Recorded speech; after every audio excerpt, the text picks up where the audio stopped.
With only one episode left of Amazon's Lord of the Rings of Power, and interest seemingly at an all-time low, once again Amazon is panicking. One of the reasons they've come out and attacked the fans once again is for that very reason. They need to stop the bad narratives that are out there about this series. But at the same time, they needed to put something out that was extremely positive. What did they go to? Another big number that Amazon is claiming for Rings of Power. Nearly 100 million people have watched The Rings of Power. Amazon's Lord of the Rings prequel series is set to run for 5 seasons, but it's already breaking viewership records, according to the streamer.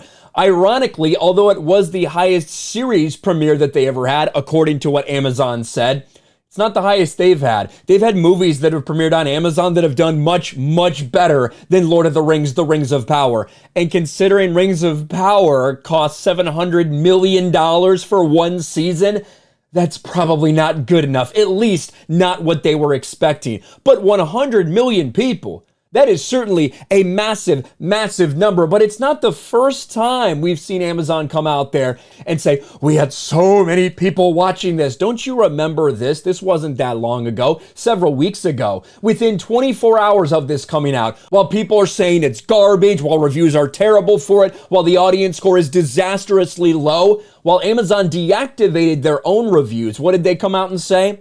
Rings of Power reaches 25 million viewers in the first 24 hours. Interestingly enough, I believe the word they used was sampled there. 25 million people have sampled the Rings of Power. They didn't tell us what that meant. They didn't tell us what you actually counted as a view. Probably a similar number that they're using to claim 100 million people. But if that's really the case, does it make sense with the numbers that we've seen? Not sure anybody thinks that. But before we start to break that down, and we will get to it, because we've got the Nielsen ratings, we've got the actual reach numbers from Nielsen, how many people in the United States have actually watched this garbage. But before we do that, I have to tell you where this came from. And of course, the media has been doing everything they can to help out Amazon. And just like they came out and attacked the fans with the showrunners, they ran a different piece on Variety, essentially a glowing piece about Jennifer Salk, who is the head of Amazon Studios. Amazon Studios head Jennifer Salk, Salky, whatever you want to say, breaks down the $700 million Rings of Power gamble and plan for MGM integration. This entire thing is a puff piece. It's just full of quotes up from random people saying nice things about Jennifer Salk. Interesting that the person she cast to play Galadriel looks exactly like her, huh? Look at some of the random quotes we have here. Here's one from Nicole Kidman. I'll do anything for that woman. She's deeply kind, loyal, talented, and a treasure. What other random quotes do we have? Phoebe Waller-Bridge. In my experience, you can't get a better leader than Jen. She's insanely perceptive, has genuine faith in her creative partners, understands the process, always at the edge of the phone.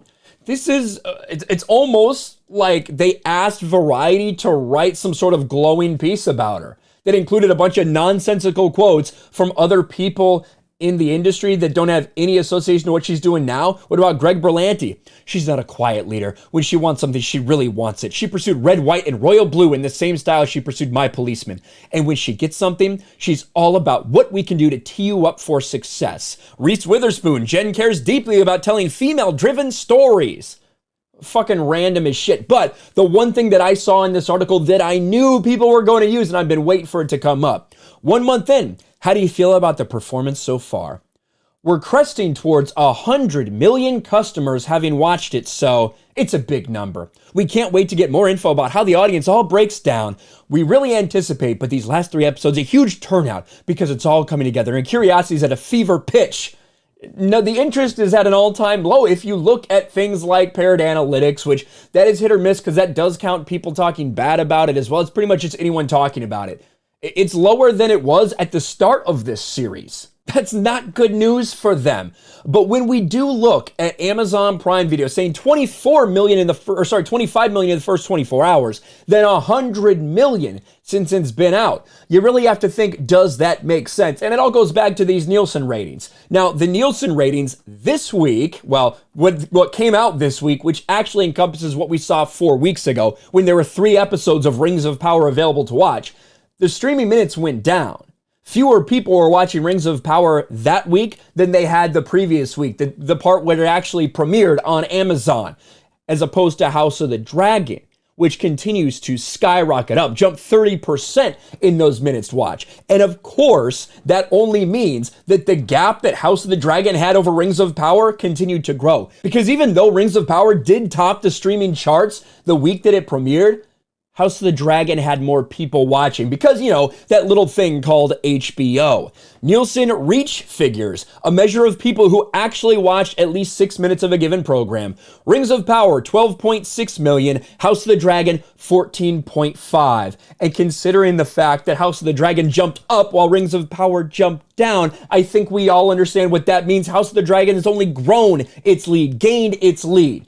But if 12 million people in the United States watched Rings of Power within the first 4 days, it's pretty hard to justify a number like they told us, right? It's pretty hard to justify a number like 25 million in the first 24 hours. Granted, that is globally, but still, that makes no fucking sense. If you can't get more than 12 million in the United States over 4 days to watch it, you really gotta question where they're starting to get some of these numbers and how they're manipulating it, because Amazon is notorious for not letting anybody know what their numbers are. Amazon Prime Video would like a word with us on the whole Netflix Disney two-horse race. In 2021, more than 200 million Prime members worldwide streamed shows and movies, Amazon said. Now, that doesn't mean that many people are often using Prime Video, but they do have over 200 million Prime customers worldwide.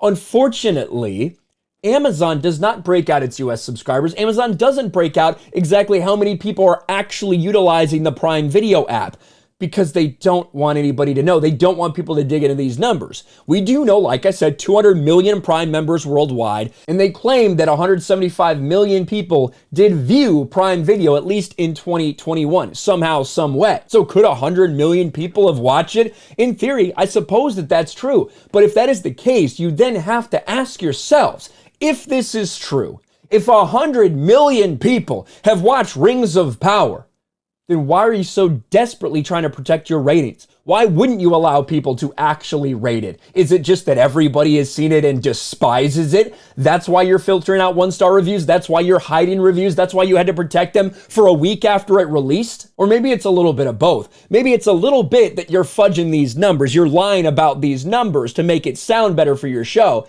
And the people that have watched it fucking hate it. Because when you look at HBO Max, because they actually do share their shit. You know, this is from several months ago, but HBO Max and HBO hit 76.8 million global subs and 48.6 million in the United States. Now, this is before the merger happened. I'm sure it's climbed up a little bit since then, but if you have 50 million subs for HBO and HBO Max combined, then how in the fuck, Amazon, can you justify losing to House of the Dragon if you have that many more subscribers than what HBO Max has? It's a puzzle, isn't it? It's interesting. You're claiming these crazy numbers, yet you're hiding your reviews. You're saying all these people watched it and loved it, yet it's not really panning out when we look at the ratings. I think it's pretty easy to see what Amazon is doing, what they've been trying to do the entire time. They're trying to protect this show. They're trying to set a narrative. Come out and attack all your critics, try to label them racist, while at the same time claim